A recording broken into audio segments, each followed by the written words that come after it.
Hello friends, welcome back to our channel. तो आज की इस वीडियो में अर्धवार्षिक परीक्षा 2023-24 कक्षा एकादश यानी क्लास 11 का हाफ ईयरली का फिजिक्स का मॉडल पेपर लेकर आए हैं, जो आपके 2023-24 एग्ज़ाम के लिए वेरी वेरी इंपॉर्टेंट है। तो ये क्वेश्चन पेपर आपके एग्ज़ाम में 100% पूछा जाएगा। तो इस पेपर को आपको अच्छे से तैयार कर लेना है। जितने भी इसमें क्वेश्चन है आपके हाफ ईयरली एग्ज़ाम और एनुअल एग्ज़ाम दोनों के लिए इम्पॉर्टेंट हैं।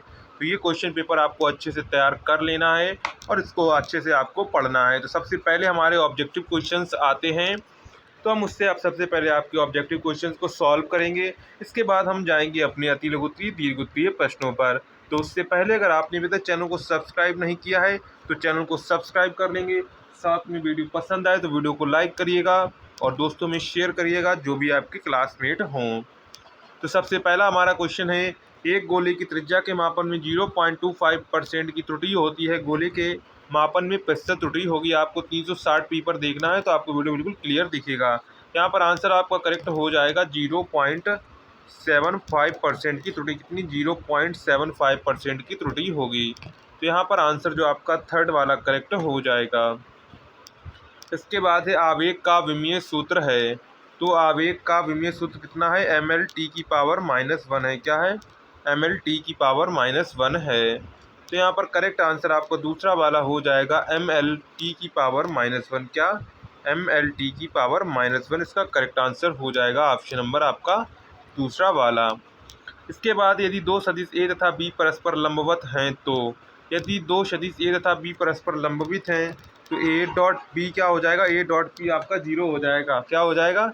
ए डॉट बी आपका जीरो हो जाएगा। तो यहाँ पर आंसर जो आपका डी वाला है वो करेक्ट हो जाएगा। इसके बाद नेक्स्ट क्वेश्चन है, अधिकतम परास के लिए किस कण का प्रक्षेपण कोण होना चाहिए? तो किसी कण का जो अधिकतम परास के लिए प्रक्षेपण कोण कितना होना चाहिए? 45 अंश होना चाहिए। कितना होना चाहिए? 45 अंश होना चाहिए। तो वो जो है अधिकतम प्रक्षेपण करेगी, यानी कि परास उसका अधिकतम होगा। इसके बाद नेक्स्ट क्वेश्चन है हमारा, किसी वस्तु पर कार्य करने वाला बल बराबर है। तो किसी पर कार्य करने वाला जो बल है वो संवेग परिवर्तन के बराबर होता है। क्या होता है?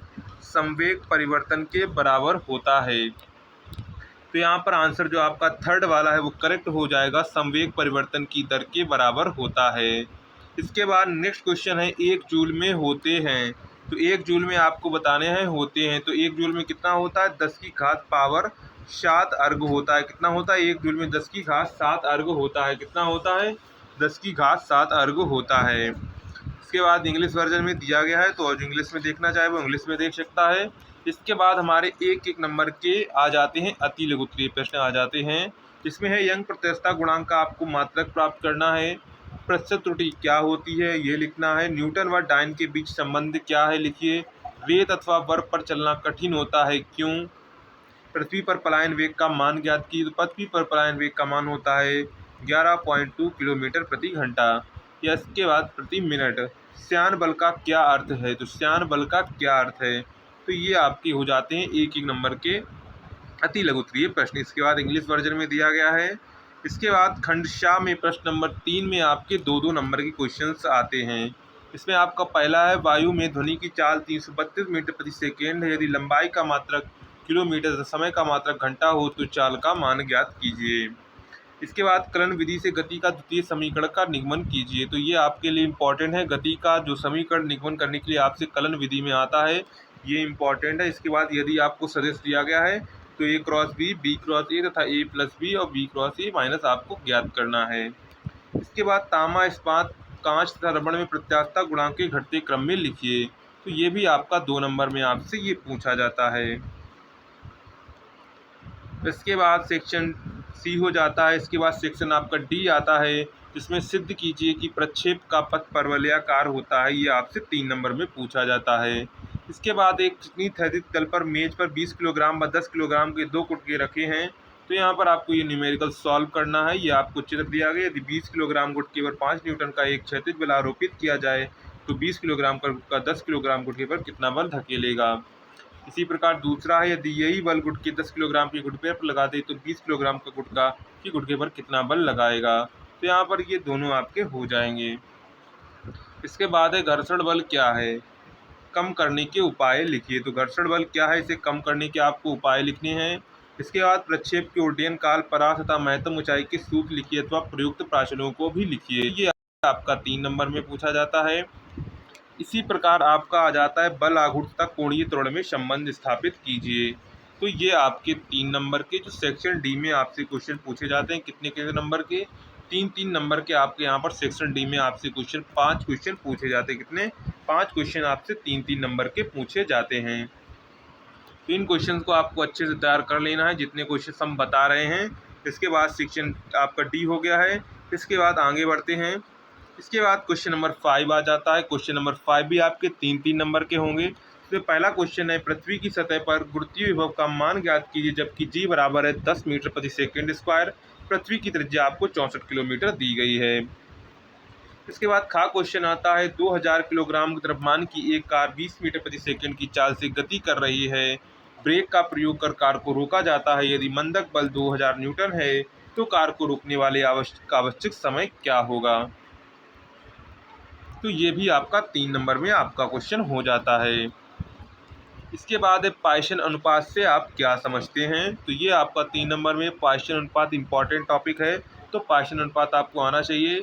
इसके बाद आता है, एक तोप से 500 मीटर की क्षैतिज दूरी पर गोला फेंकना है। यदि तोप से 100 मीटर सेकंड के वेग से गोला फेंका जाता है तो गोले का प्रक्षेपण कोण कितना होना चाहिए। जी बराबर 10 मीटर प्रति सेकंड स्क्वायर आपको दिया गया है। इसके बाद इसी में आपको सिद्ध करना है, वेग बराबर दाब बटे यक्स का विमीय सूत्र आपको यहाँ पर ज्ञात करना है। तो यहाँ पर अंडर रूट दाब का इसमें आपको विमीय सूत्र लिखना, वेग का लिखना है, यक्स का विमीय सूत्र आपको निकल कर आपका आ जाएगा। इसके बाद क्वेश्चन नंबर 5 में भी आपके 3-3 नंबर के क्वेश्चन 5 पूछे जाते हैं। तो इस प्रकार ये 15 नंबर का आपका हो जाता है। अब इसके बाद आपके आते हैं दीर्घ उत्तरीय प्रश्न। तो यहाँ पर आपको जो इंग्लिश में दिए गए हैं, तो इंग्लिश में जो स्टूडेंट्स पढ़ना चाहें वो इंग्लिश में पढ़ सकते हैं। इसके बाद खंड या आते हैं, जिसमें आपके 5-5 नंबर के अब क्वेश्चन आएंगे। कितने नंबर के, 5-5 नंबर के। तो यहाँ पर देखिए, एक विद्यार्थी 3 भौतिक राशि ए व सी माप कर सूत्र एस बराबर A B square upon C cube द्वारा भौतिक राशि यस का मान ज्ञात करना है आपको। यदि ए बी सी के मापन में क्रमशः 1%, 2% व 3% त्रुटियाँ हों तो यस के मान में अधिकतम संभावित त्रुटि क्या होगी। तो यहाँ पर ये एस के मान में आपको अधिकतम संभावित त्रुटि ज्ञात करनी है। तो ये आपको 5 नंबर में क्वेश्चन को सॉल्व करना है। इसके बाद अथवा में अगर आपको ये नहीं आता है तो आप ये कर लेंगे। ये हर बार हर हाफ ईयरली एग्जाम में क्वेश्चन पूछा जाता है, चाहे कोई भी पेपर हो, 11th का हाफ ईयरली हो या एनुअल हो, सब में ये क्वेश्चन जरूर रखा जाता है। विमीय विश्लेषण द्वारा कि सरल लोलक के आवर्त काल t बराबर 2π/√L/g का सत्यापन कीजिए। तो ये जो क्वेश्चन है आपके अथवा में हर बार पूछा जाता है, तो ये क्वेश्चन आपको अच्छे से तैयार कर लेना है। इसके बाद नेक्स्ट क्वेश्चन है आपका क्वेश्चन नंबर 7 आ जाता है, जिसमें आपको न्यूमेरिकल करना है। न्यूमेरिकल क्या है, 100 मीटर ऊंची एक मीनार के आधार से ऊर्ध्वाधर ऊपर की ओर गेंद इतने वेग से फेंकी जाती है कि वह मीनार से उच्चतम बिंदु तक पहुंचने में सक्षम हो।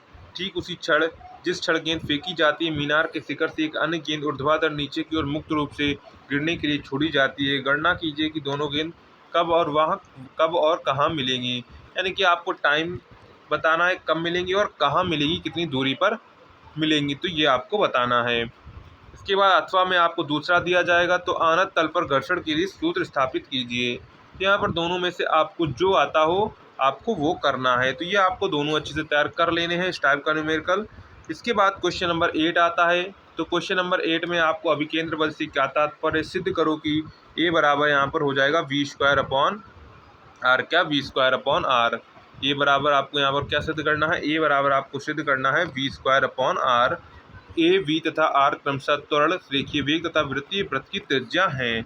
अथवा अगर आपको ये नहीं करना है, ऊपर वाला नहीं करना है, तो नीचे वाला कर सकते हैं। यदि इस बात के लिए प्रत्यंक प्रत्यक्षता गुणांक 2.0 × 10⁻11 न्यूटन प्रति मीटर स्क्वायर है तो 20 मीटर लंबे और 1 मिलीमीटर व्यास के इस्पात के तार से कितना भार लटकाएं कि तार की लंबाई 10 मिलीमीटर बढ़ जाए। तो आपको ये 360 पेपर वीडियो को देखना है, तो आपको क्वेश्चन बिल्कुल स्पष्ट दिखेंगे क्या इसमें लिखा हुआ है, क्योंकि थोड़ा जो फ़ोटो लेने में थोड़ा वो हो गया है, इसमें थोड़ा ब्लर हो गया है, इतना आप ध्यान रखेंगे। इसके बाद प्रश्न नंबर 9 हमारा लास्ट क्वेश्चन बचता है। ये भी आपका 5 नंबर का है। इसमें हमारा पहला क्वेश्चन है, यदि किसी लिफ्ट में यात्रा कर रहे किसी व्यक्ति के भार में होने वाली परिवर्तन की व्याख्या करनी है, यानी ऊपर जाता है तब क्या होता है, नीचे आता है तो भार में क्या परिवर्तन होता है, ये आपको व्याख्या करनी है। अथवा में आपको दूसरा दिया गया, अथवा में आपको परस्पर लंबवत दिए गए हैं, तो x का आपको मान ज्ञात करना है। तो ये न्यूमेरिकल हमें लगता है ये आसान आपके लिए रहेगा, ऊपर वाले से ज़्यादा तो ये वाला आसान रहेगा। तो ये आपका जो क्लास 11 फिजिक्स का मॉडल पेपर हो जाता है। तो अगर आपको हाफ ईयरली क्वेश्चन पेपर पसंद आया हो, अगर वीडियो पसंद आई तो वीडियो को लाइक करिएगा, दोस्तों में शेयर करिएगा। मिलते हैं नेक्स्ट वीडियो में।